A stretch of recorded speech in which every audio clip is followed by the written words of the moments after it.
Good afternoon. It still is afternoon because it's not even close to 4 o'clock yet. It's 3:35 in the afternoon on your AM dial. I'm not on radio, but I have my WKRP in Cincinnati moment, so we'll just leave it at that. There's the 1963 Stanley Cup Final. I guess it was this afternoon, about noonish. Actually, it's 11:30. Yes, I can play a day game on my days off when I need to. So that's probably why I don't have any beer, because I finished a playoff round. So that's over. Oh, let's sit up here for a minute. There. That's a little better. Toronto wins Game 5, and they won the series 4-1. Yeah, and they beat Detroit. Imagine at the end of the 1963 playoffs, both Toronto and Detroit had met 19 times. Toronto winning 10 times and Detroit 9. Figure that out. At some point, I guess you should be seeing a fair bit of Boston, Montreal. That rivalry. Basically, as a certain hockey guy usually says at the end of his historical videos, you go check him out. When he did a season recap when Boston, Montreal, and Montreal, and the Boston Montreal playoff matchup is a bad matchup for Boston. And from 1943 to 1988, it was a bad matchup. 1943, Montreal beat them for Montreal, and they don't beat them again until 1988.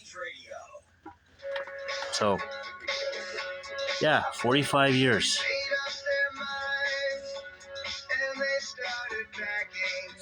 Boston was good. Montreal was just better. So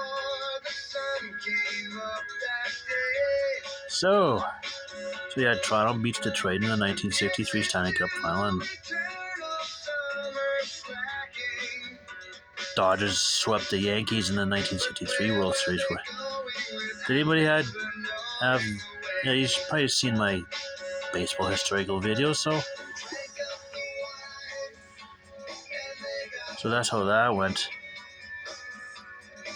That were like 2 seasons after Roger Maris hit 61 home runs. Can you say asterisk? Yeah, they complained that he broke his record. It took him an extra 8 games to pass Babe Ruth.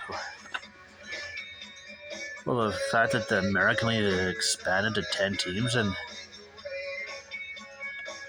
in order for one per team to play the other 9 teams, you needed an equal schedule, and they had to expand it from 154 to 152 games. So before 1961, let's say the Yankees and let's say Detroit played each other 22 times. 11 times the Yankees team, the other 11 at Detroit. Let's see. There's 9.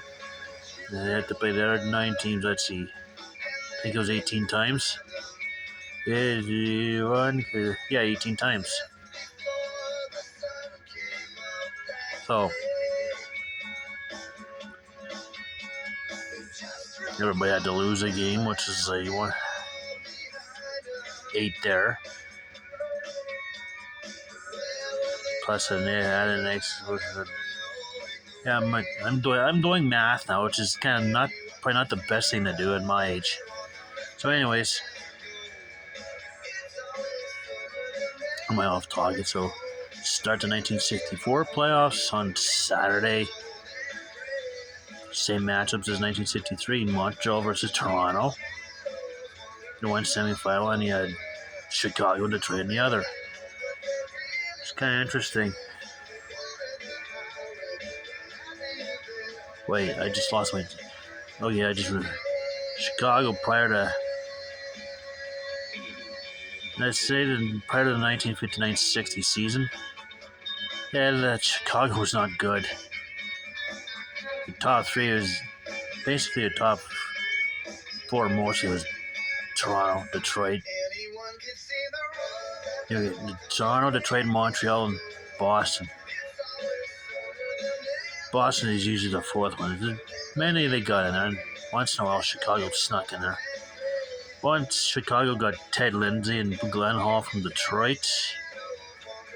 That didn't show it for the 1959-60 season, but after that, 59-60 they started getting better. Than 60-61 they contended.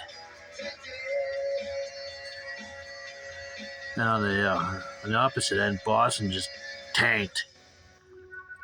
Yeah, I know Ted Lindsay and Glenn Hall were in Detroit, but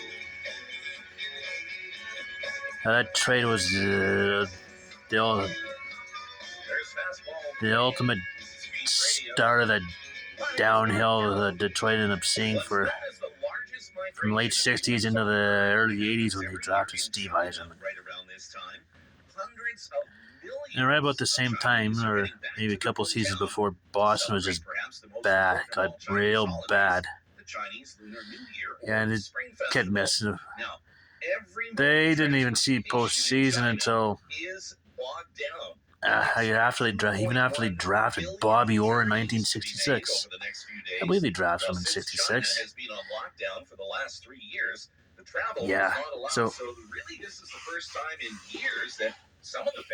I think it's 67 or 68.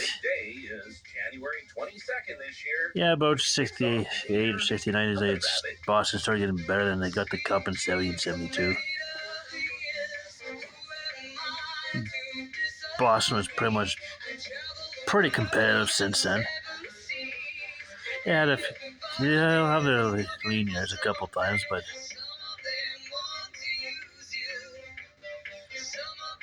yeah, 63 had its first draft, and Gary Monahan was the first ever pick, chosen by Montreal. And we got to see some guy named Paul Henderson. Name sound familiar? Henderson has scored for Canada, 1972. Yeah, there you go. I'll have to dig deeper into Paul Henderson, so. But now, Jeopardy time. Yesterday's clue was Martin Luther King Jr.'s life for $600. The Jeopardy round answer: Martin Luther King Jr. attended this historically black college in Atlanta. I have absolutely no idea still, and we're about to find out. This is yesterday's clue. What is Morehouse College? There you go. If you got Morehouse College, there you go. $600. Now for today's clue. Category still Martin Luther King Jr.'s life for $1,000. Answer: this Alabama City's National Voting Rights Museum includes exhibits on Martin Luther King Jr. and Jesse Jackson. I think I know what it is. I think. I might be wrong, but I think I know what it is. But that answer tomorrow. I think I basically rambled enough for today. Oh yeah, I got myself outside today. Nice little walk. It was a needed walk. It was out for about a little more than an hour, and I kind of needed it. Better than being cooped up inside.